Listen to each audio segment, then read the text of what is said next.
My name is Kent C. Dodds, and I am super excited to talk to you today about Angular Formally, a project that I didn't create, but I have kind of taken ownership over. The project was created by a team at a company called Nimbly in California. I myself used the project, thought it was awesome, and started contributing a lot, and then they kind of gave it to me. And I love it. So yeah, it's great.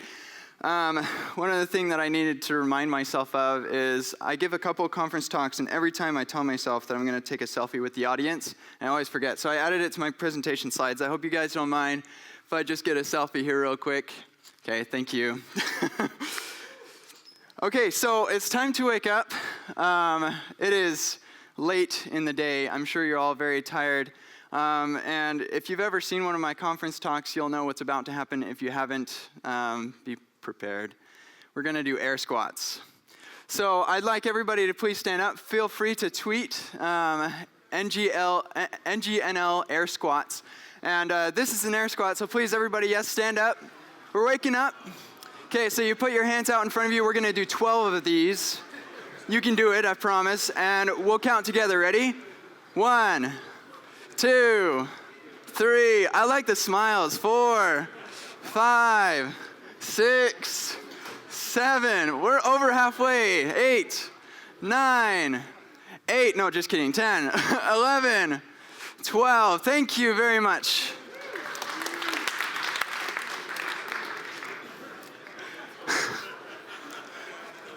So this is a way that I actually borrowed this from another speaker, but I really like to do this because it loosens me up a little bit for my talk.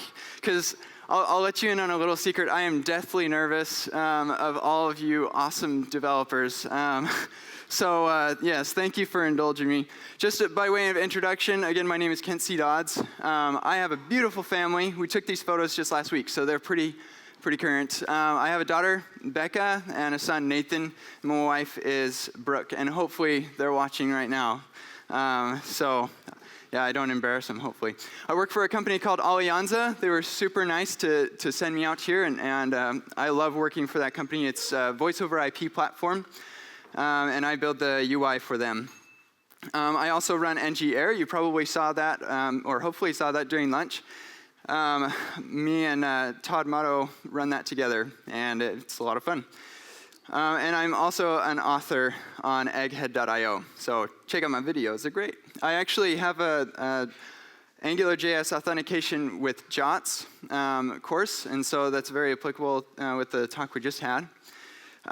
So yeah, let's jump into Angular Formally. So what is Formally? Well, just the basic idea to conceptualize is it changes this big honkin' mess of yuck HTML. This is just a bunch of, actually we're going to see this in a sec, but it's just a bunch of divs with labels and input elements and like all kinds of ng models and like all kinds of crazy stuff. Changes that into something a lot more consumable. So the idea is JavaScript. Oh, and a little JS. Okay, it's not that magical. But JavaScript is so much easier to write and maintain. Well, it's arguable easier to maintain. It just depends on how well you write it. But JavaScript is just so much more powerful than HTML. And that's why Angular is so cool, because we have these directives that gives us this component reusability. And now every single one of us knows exactly how these directives work, thanks to that guy over there. So, yeah, this concept really simplifies your code base, and it brings a lot of things to your code base, a lot of IDEs. And so that's what I love about Angular Formally, and you're going to see as I live code. I wish that I'd like pre-recorded my live code. I'm going to do that in the future, but hopefully we don't mess up. But we're going to see like how Angular Formally works here in a little bit. So you might be thinking to yourself, but I love HTML. Is anybody thinking that? Okay, thank you. You love HTML. Okay, so I'm going to convince you maybe that you don't. So here's an input. So let's say your boss comes to you and says, hey, I need a place for users to submit their first name. So you're like, sweet, boom, there you go. And they're like, wow, cool, bro. But the users don't know what to put there. So they say, oh, okay, well, I'll give you a label. Great. And then Marcy Sutton comes over to you and like, this is not accessible. So you're like, okay, fine, I'll put for name and then give the input an ID. Great, now this is accessible. Awesome. But then your designer comes to you and says, hey, this is actually like super ugly and we're using Bootstrap, so okay, I'll just tack in a couple classes. Form group and a form control. Okay, no big deal. But then somebody says, hey, you know that, that input you were using over there on that other page? I actually need you to create another input over here on this other thing. So you're like, hey, I'm no fool. I know JavaScript. I know Angular. Let's make ourselves a directive here.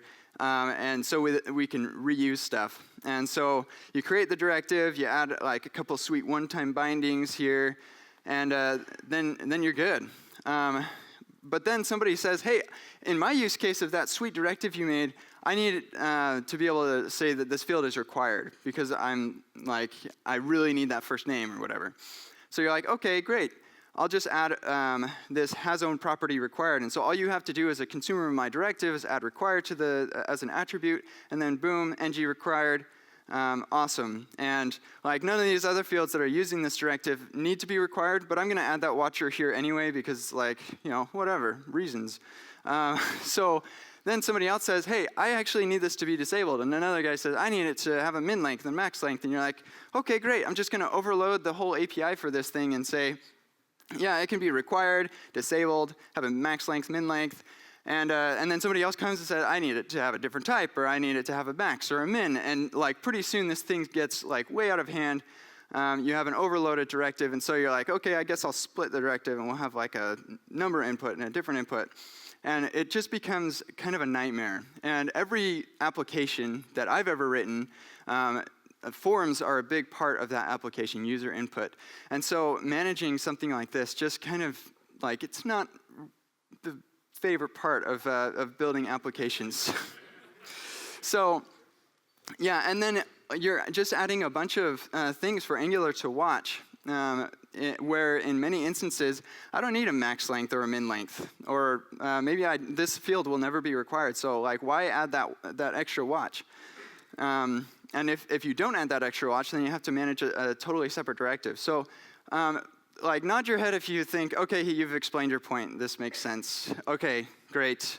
I just really want to drive this into you. If you haven't experienced this, oh, sorry, wait, we need to add validation. And so you're like, okay, let me, yeah, and you can get that to work, and that's great. Angular has a sweet validation story, especially if you're on 1.3. So you can do that. And then somebody comes to you and says, it's a trap. And you're like, we're going to have to change everything. Now the label needs to be over here, and the validation needs to like do this other thing. And you're like, oh, crap, I hate this stupid application. So yeah, this what it really amounts to is this. It's not true. That's impossible. Search your feelings. You know it to be true. No! No! It really doesn't have to be that way. So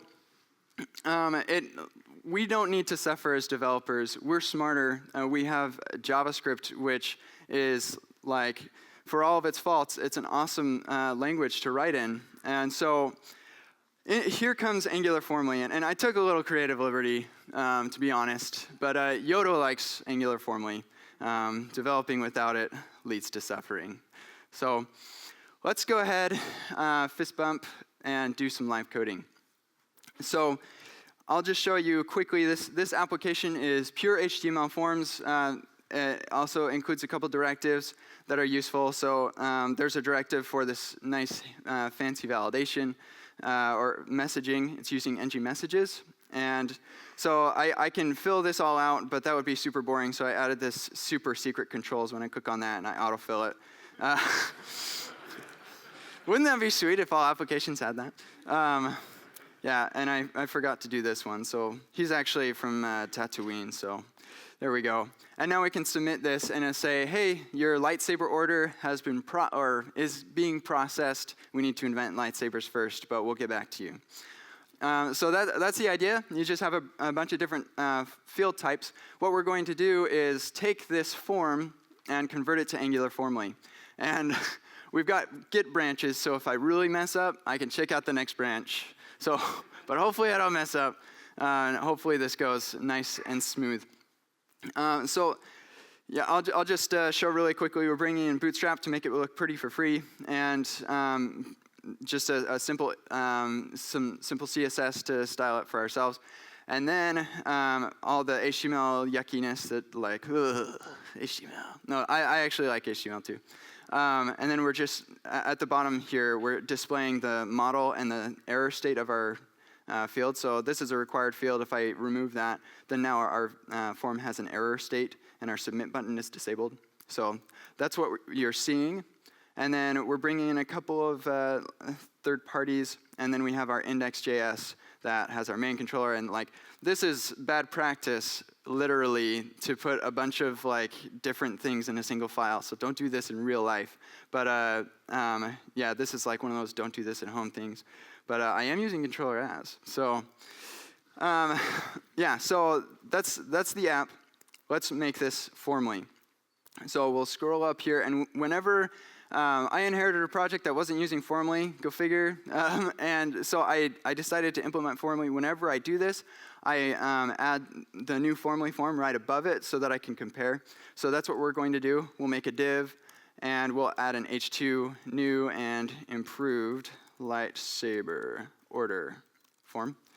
And then here, actually, lots of the things about the form, like generally, will be very much the same. So we'll just copy paste the form stuff as well as the button, and it goes right here. We're going to rename the form so that we have a different form control for each one. So we'll say instead of user form, we'll say better user form. And so far so good. Now what we're going to do is add the formally directive. So it's formally-form, and this actually transcludes, so we'll put the button inside of it. That's not really totally necessary, but it's fun. Transclude. It's a made-up word. And so then we specify a couple of things as attributes. The first is model. So this is the model that our form will be representing. And for us, if you look down here, all the ng models on all of these input fields are referencing this user object. So we're going to use the same one and see like two-way binding between the forms, and it's like, whoa, blow my mind. And then we're going to specify fields. And this is where the magic happens for your field configuration. So we'll say vm.fields, and then in our index.js, we're going to create this array of fields for the configuration of our form. And actually, I was going to mention this. If you have used a JSON to form generating engine, lots of the other engines out there will actually inspect your model and like just spit out the proper fields for the different types of your model. Formally does not do this, and maybe someday down the road, if that's like a viable thing, we will. But the object of formally is to give you total control over how you represent your model, and so that's where the field configuration comes into play.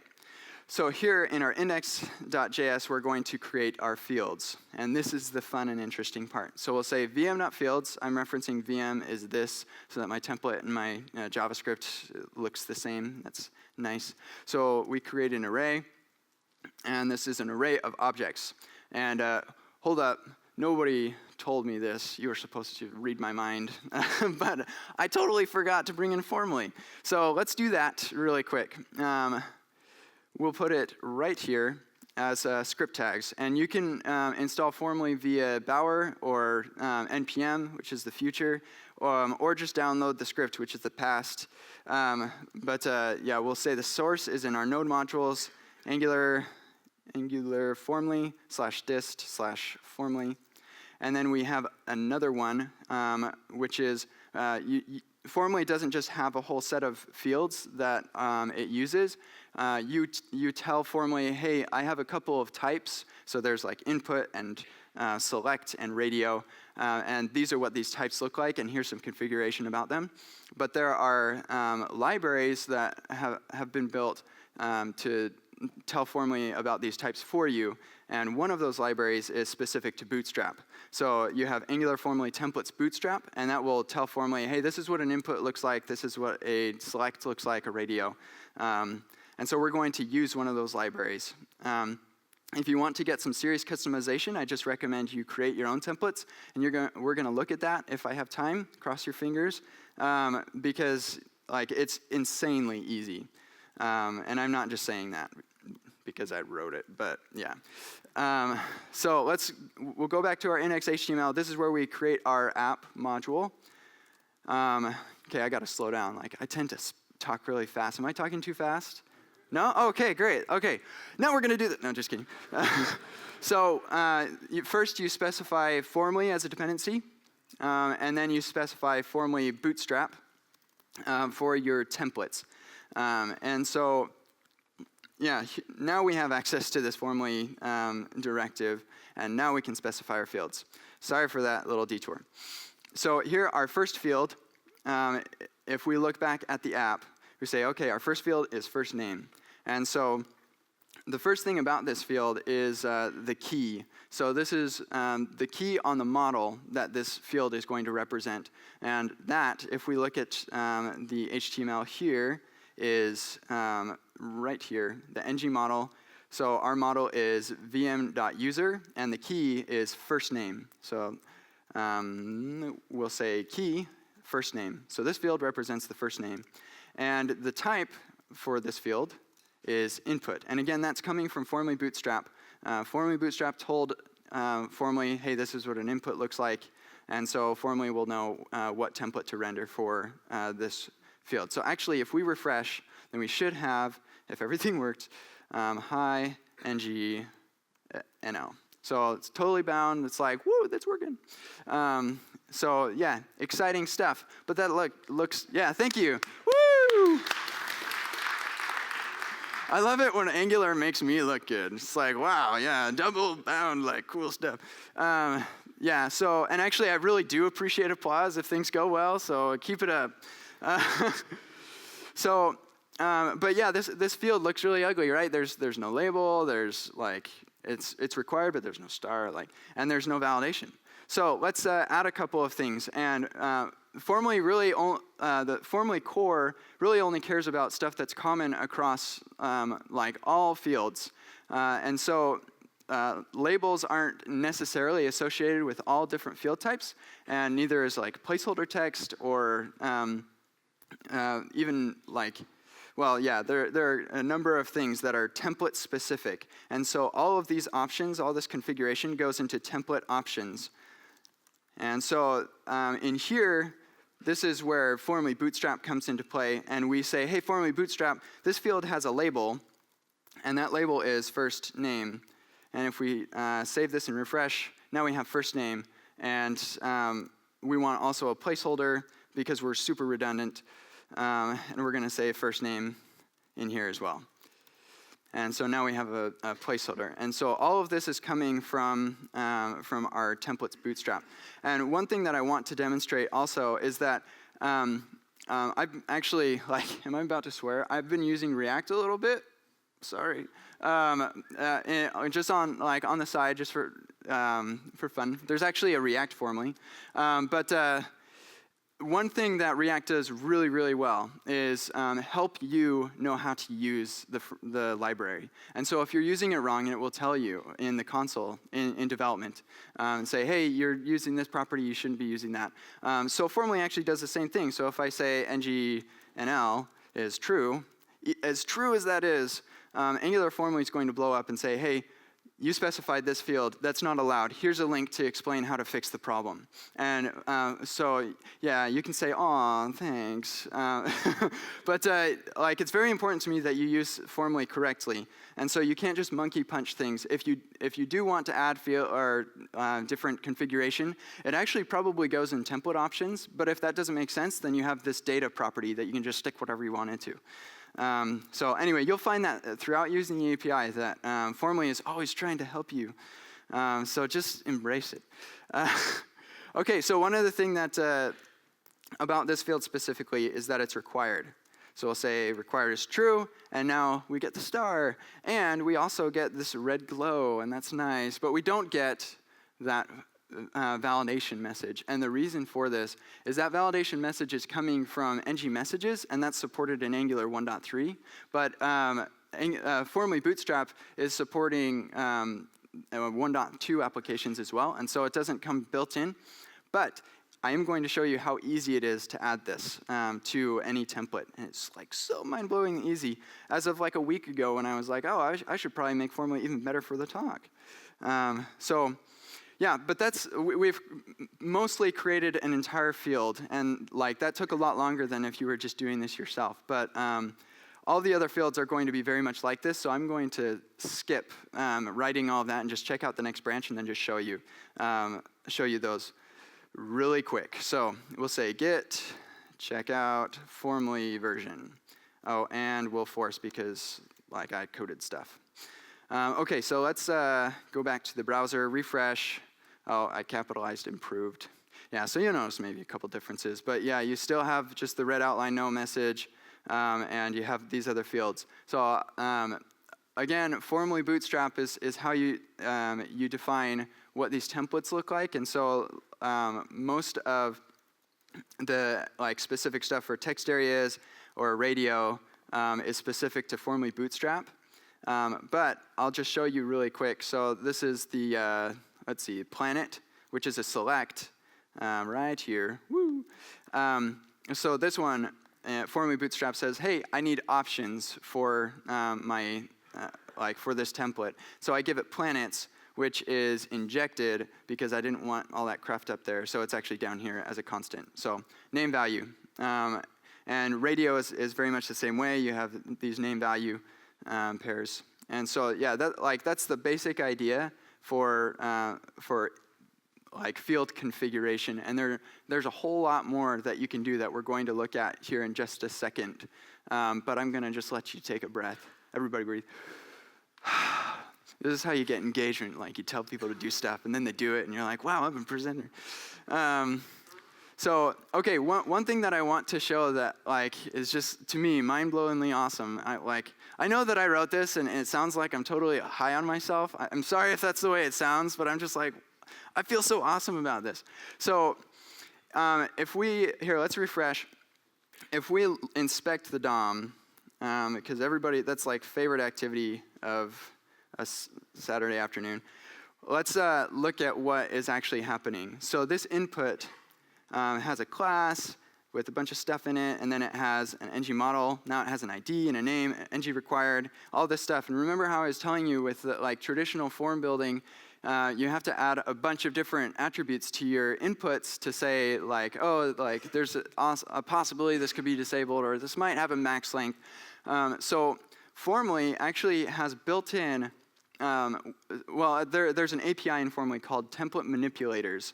And this will be invoked anytime there's a new field that's about to be rendered. And so like you're given the template and the options for the field and the scope, so you have access to like the model.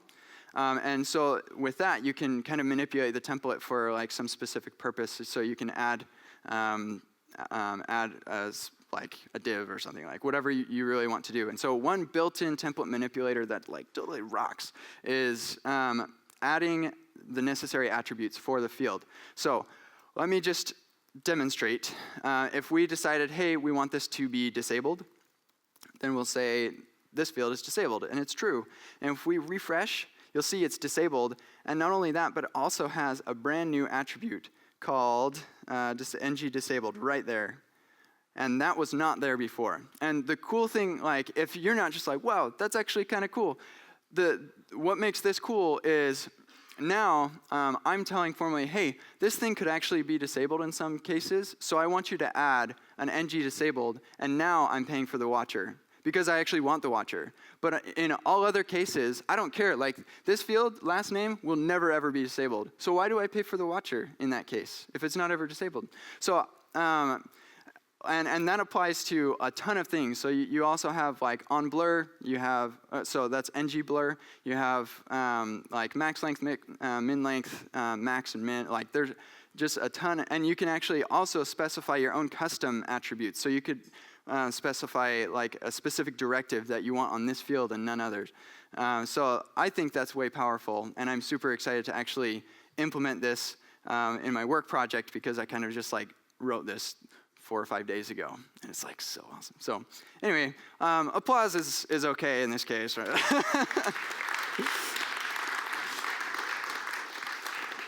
So one other, let's see, that was, I'm kind of getting ahead of my slides here. That was the Automagical attributes. Thank you, Obi-Wan. Now, actually, I'm going to skip over validation. We'll come back to it. Expression properties is kind of tied to the Automagical attributes. So if there are some cases where I might want to say this field is going to be disabled in this context, but enabled in this other context, or like any number of things. It has a different placeholder or whatever. So we're going to say that this last name field is going to be disabled if they haven't specified a first name, just for demonstration purposes. And so Angular formally gives you the ability to do this using expression properties. And so in here, the key is the attribute that you want updated, and the value is an expression or a function. So I'll just demonstrate that it'll make a lot of sense. So you say template options dot disabled.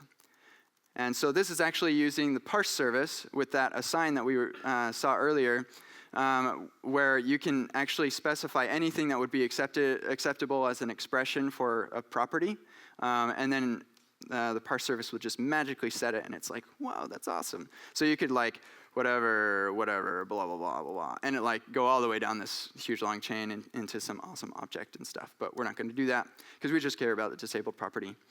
Okay, so then we want this to be disabled if the first name is not specified. So we'll just say it's disabled if not model dot first name.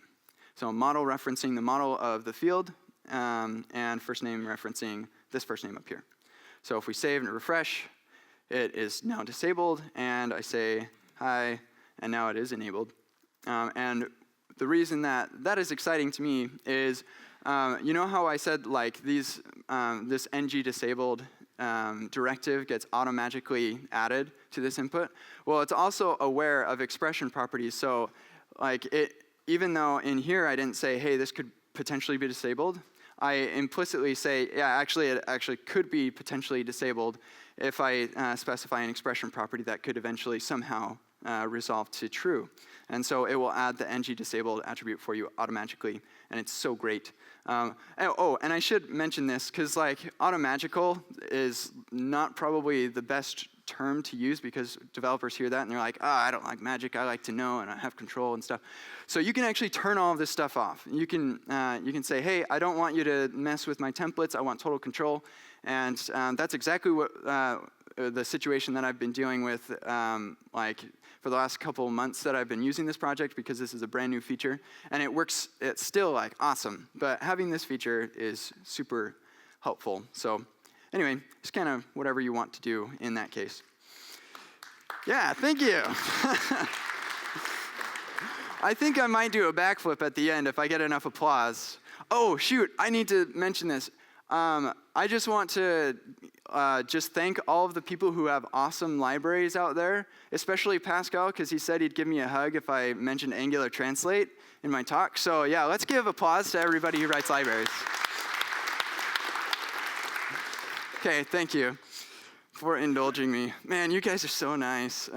Okay, great. So expression properties, they're way cool. You don't have to do like template options. You can do like whatever. Like, well, that actually would fail because formally it'd be like, hey, whatever is not an actual property. So you could do like data.whatever. And so yeah, you have like a lot of power with this expression properties. Also, I should probably mention that this can also be a function that accepts a view value, a model value, and the scope.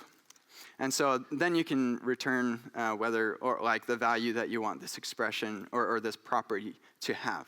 So anyway, that's hopefully useful. Well, it's at least useful for me. So good. Let's step back and look at validation. So validation is huge in forms and like obviously very important. Every application needs validation. Both on the client and on the server. On the client because you care about your user's experience and you love your users. On the server because you care about your business and you don't want somebody to like screw everything up for your life. So let's go to validation on the client with Formally, and it's great. So let's one thing that our old form had that our new one doesn't is here. If I say a@b.c for our email address, and then I say a@b.d, then we're going to say, hey, this field should match the other one, right? Because we're confirming the email address. So up here, we don't have that, and that makes me sad because you're like, well, that's lame. I want to have that. And so let's go back and add that to our new Formally version. And actually, I should show you, to accomplish this in the old version, I had to create this must match directive that's like very specific to fields matching each other.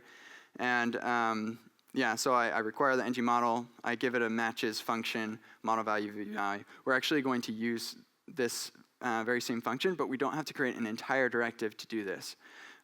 So let's go up to confirm email, and we'll add validators. So validators, the key is the name of the validator. So in our case, I believe I called it matches right there. And the value is the validator itself. And that can be, just like expression properties, an expression as a string or a function that will be invoked with the view value, model value, and the scope. And so here we'll say matches. And we just need an expression because it's very easy. Also, I should mention that all expressions in Formally are evaluated using Formally eval. And so like it's pretty consistent API throughout. And within a string expression, you have access to $view value and $model value. And that's just provided by Formally as a convenience. And like how convenient it is. So you say $view value. All we really care about is that the view value is exactly equal to the model email. So we say model.email. And then, well, yeah, and then nothing. So we'll just see here, if we say a@b.c, then we say a@b.c, then everything's okay, no validation error. But if we change this to D, now it's a validation error. Again, you don't see the message, the specific message, but if I autofill this so that we have no error state, and then we go back up here, I love my daddy.co, then that changes and you have an error state with matches as your error. Also required because it's now undefined, and so it's also required. So yeah, so that's the simplicity of the validators API. In one case, you have to create an entire directive to make this work. In the other case, you just like, it is seriously 3 lines. And if I was crazy, it could be 1 line. So yeah, there you go. Thank you. I am such a ham, but thank you. Yeah, that's great. Okay, so now I want to show you, how much time do I have? 10 minutes. Oh man, guys, this stinks. Okay, no, we're gonna just check out the next branch. Man, this is why I do this. What is my next branch? Validation. Yep, get check out validation. And with the dash F. There we go, thank you. So let's just make sure everything's working. It should be working because I already did it. So if I change that now, oh man, I could have shown you how I did this, but so if I go and I type, not only is this as good as it was before, but it's even better because and it's so easy because now I can say, hey, what you specified, and I can show you what you specified is not what it should be And so I'll just quickly show you how that happened. I changed this to matches better because I want a different message. So the validators now matches better. And then the expression is still view value is equal to the model email. And the message is the view value is not model email. And so that's how easy that part is. But then to add that special message that works so well is inside of our, if you're not familiar with ng messages, I am so sorry. This is not going to make sense. But if, well, maybe it will. I'm also sorry because, you're not familiar with ng messages? Get familiar, it's great. But we're going to add to our generic messages an ng repeat. Sorry, these are generic. This is actually the template for a directive that is used. Oh man, this is confusing. Let me just show you quickly where this is getting added. So before, I don't have the before, dang it. Before, below every single field, I had a div with a my messages directive, and I gave it the field that it needed to show messages for. Now, I am using a wrapper, which is a totally new concept. I didn't have time to explain it, but wrappers, you just say, hey, this is a wrapper for types, and I want you to wrap every other template. I want you to take this wrapper and wrap all the other templates that I specify. So here we say, hey, this is going to wrap types of input, checkbox, select, text area, radio. And you put a formally transclude, because if Mishko can make up a word, I can use that made-up word. And this is where the field will go, and then I'm just going to append this div. And because this is a formally template, I have access to options. I also have access to model and different things that you could look up in the docs. But now I am using this my messages directive, and this is the template for that. So, okay, great. So then in here, I'm using the options for the field, so the field config options, and formally adds to those options a validation object. And that validation object has a messages property, which is a hash of all of the messages that we specify via the our validators, which totally changed on you guys. I am so sorry. But yeah, so before, let me just take it a step back. So matches was just a string like this. You can also specify a validator as an object where the expression is that same string, and then you can specify a specific message. And then this message will be evaluated using the formally eval, so you have access to view value and model and options inside of here. Now again, if you want to specify a function, that is also awesome, and you can do that as well. But in our case, string is sufficient to get this kind of awesomeness. So yeah, I hope that all makes sense, and it's valid. So yeah, that's validators. There's a little bit more to it that is fun and awesome, but I wish that I had time, but I don't. And now that's the 5 minutes. Oh man, this is great. Okay, actually, I just have one more concept, and it's so easy, hopefully. So we'll say formally config. We're going to create our own template. And this is actually what formally Bootstrap is doing for us. So we'll say set type. And the type is a name. And it also has either a template URL, or default options. So you can have a templateless type that is useful for just specifying default options for fields, which is wow, way cool, but you guys don't understand how cool it is because I don't have time to explain it. So we're going to specify an input type called NL input. And this is going to have a template that looks like this. We'll say input, and the class, so it's pretty, is form control, and it has an ng model of model selector options.key. So that is an input. Oh, and actually, just so that we can tell the difference between a regular input, we'll add NL input with a BR because we're awesome. And then we'll switch this first name type to our new type of NL input. Man, I sure hope this works. Yes, there it is. Woo! And so that's not all that cool because now it's lacking in the label. But the super sweet thing is that Formally Bootstrap actually creates some wrappers for us and gives names to those wrappers. So we can specify for our type the wrappers that we want to have. So I'll say wrapper. Sorry, back up. We can specify wrappers in our type, but we can also, well, forget that, never mind. Going back to specifying wrappers in our type. So you can specify wrappers in a couple places. You can specify your wrappers in your type. You can specify your wrapper, or the types that your wrapper wraps. As we do so up here in this set wrapper, we say these are the types I wrap. And you can also specify your wrappers on your field specifically. And so here we'll say the wrapper for this is going to be a Formally label. Bootstrap label. And the Bootstrap has error, which is giving us that red, nice, happy glow. So if we refresh, then we see the label and also the error. But we don't see the message because we have this wrapper here. And so we could either give this wrapper a name, or we could simply add our type to the types that this wrapper will wrap. So we'll say NL input. This will wrap an NL input. So now we do have validation. That deserves a clap.